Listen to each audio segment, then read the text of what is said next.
And what's often ignored in this debate is that a majority of gun owners actually agree. A majority of gun owners agree that we can respect the Second Amendment while keeping an irresponsible, law-breaking few from inflicting harm on a massive scale. Today, background checks are required at gun stores.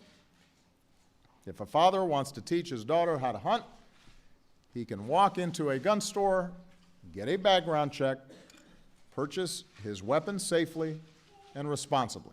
This is not seen as an infringement on the Second Amendment. Contrary to the claims of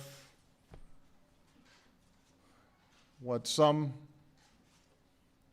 gun rights proponents have suggested, this hasn't been the first step in some slippery slope to mass confiscation.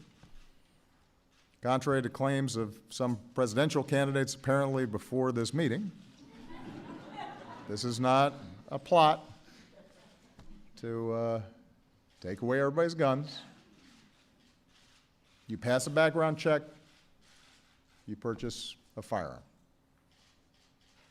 The problem is some gun sellers have been operating under a different set of rules. A violent felon can buy the exact same weapon over the internet with no background check, no questions asked. A recent study found that about 1 in 30 people looking to buy guns on one website had criminal records. 1 out of 30 had criminal record. We're talking about individuals convicted of serious crimes, aggravated assault, domestic violence, robbery, illegal gun possession. People with lengthy criminal histories buying deadly weapons, all too easily. And this was just one website within the span of a few months. So we've created a system in which dangerous people are allowed to play by a different set of rules than a responsible gun owner who buys his or her gun the right way and subjects themselves to a background check. That doesn't make sense. Everybody should have to abide by the same rules. Most Americans and gun owners agree. And that's what we tried to change 3 years ago, after 26 Americans, including 20 children, were murdered at Sandy Hook Elementary.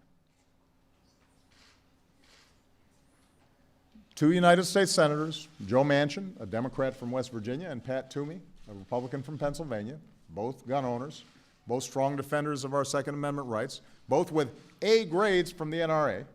That's hard to get. Worked together in good faith, consulting with folks like our Vice President, who's been a champion on this for a long time, to write a common sense compromise bill that would have required virtually everyone who buys a gun to get a background check. That was it. Pretty common sense stuff. 90% of Americans supported that idea. 90% of Democrats in the Senate voted for that idea. But it failed because 90% of Republicans in the Senate voted against that idea.